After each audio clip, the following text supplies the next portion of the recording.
बिहार में इलेक्शन से पहले हर तरफ धार्मिक कनेक्शन को खोजकर वोटों का गणित सेट किया जा रहा है, लेकिन पटना में एक ऐसे मोर्चे को देखा गया है जिसका मकसद सियासत नहीं बल्कि सनातनियों को एक करना था। पटना के गांधी मैदान में सनातन सभा का आयोजन हुआ। बाबा बागेश्वर ने हिंदुओं से एक होने की अपील की। इस मौके पर उन्होंने ये तो साफ कह दिया कि सनातन एकता का मकसद चुनावी बिल्कुल नहीं है, बल्कि देश के हिंदुओं को एकजुट करना उनका मकसद है। गांठ बांध लो, पूछो क्या? हम सब हिंदू, हम सब हिंदू। इसलिए हम सब आज सनातन महाकुंभ के इस पर्व पर एक बात हम कहेंगे और विराम करेंगे अपनी बात को। अभी वर्तमान में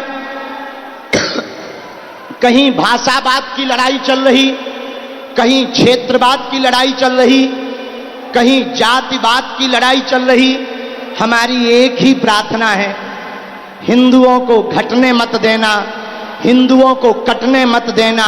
हिंदुओं, जातवाद से ऊपर उठकर राष्ट्रवाद के लिए जीना। इस प्रोग्राम में जगतगुरु रामभद्राचार्य भी शामिल हुए। सनातन के महाकुंभ में सबसे ज्यादा चर्चा हिंदू राष्ट्र पर हुई, जिस पर जगतगुरु रामभद्राचार्य ने कहा कि हिंदू जैसे ही 80% हो जाएगा, भारत अपने आप हिंदू राष्ट्र बन जाएगा। बागेश्वर धाम के पीठाधीश्वर धीरेन्द्र कृष्ण शास्त्री के साथ पर 9 जुलाई को चर्चा करने जा रहा हूं। 80% हिंदुओं की संख्या कैसे होगी, ये चर्चा मैं धीरेन्द्र से 9 जुलाई को चित्रकूट में करूंगा। हमें हिंदुओं की संख्या बढ़ानी है। हिंदू बढ़ जाएगा, अपने आप यह देश हिंदू राष्ट्र हो जाएगा। बिहार में इलेक्शन से पहले जहां पर हिंदू राष्ट्र के नाम पर सियासी माहौल गर्म है, तो वहीं नीतीश राज में आए दिन हो रहे अपराधों पर पॉलिटिक्स हाई है।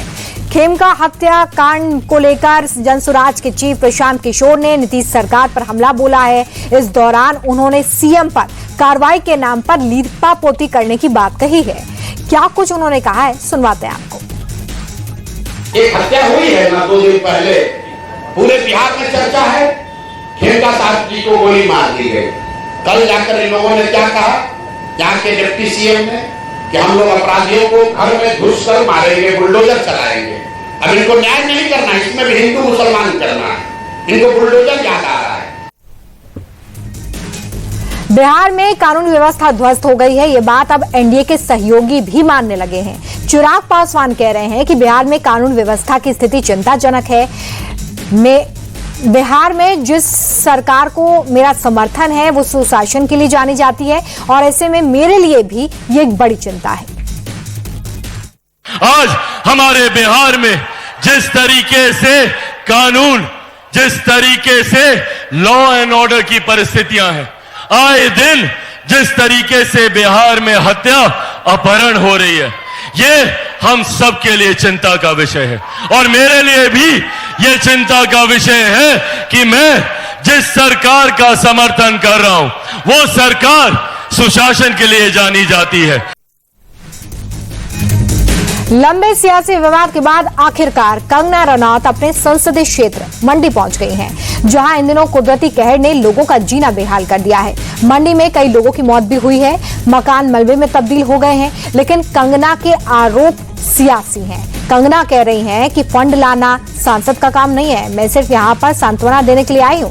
केंद्र से भी मदद की मांग करूंगी, मगर सुक्खू सरकार इस फंड को कैसे यूज करती है, ये देखने वाली बात होगी।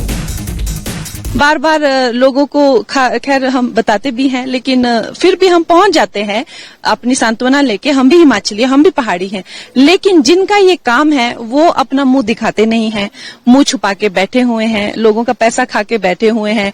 अब सेंटर से पैसा आता है तो मेरे राहत कोष में तो मतलब मेरे पास तो ऐसा कोई फंड है नहीं डिजास्टर जो मेरे पास आएगा। आएगा तो वो केंद्र इनके पास ही, राज्य सरकार के पास आएगा, हमारे पास और जयराम जी के पास तो आएगा नहीं। अब देना उन्हीं को है, लेकिन हम फिर भी जो है अपना काम हम पूरा करेंगे।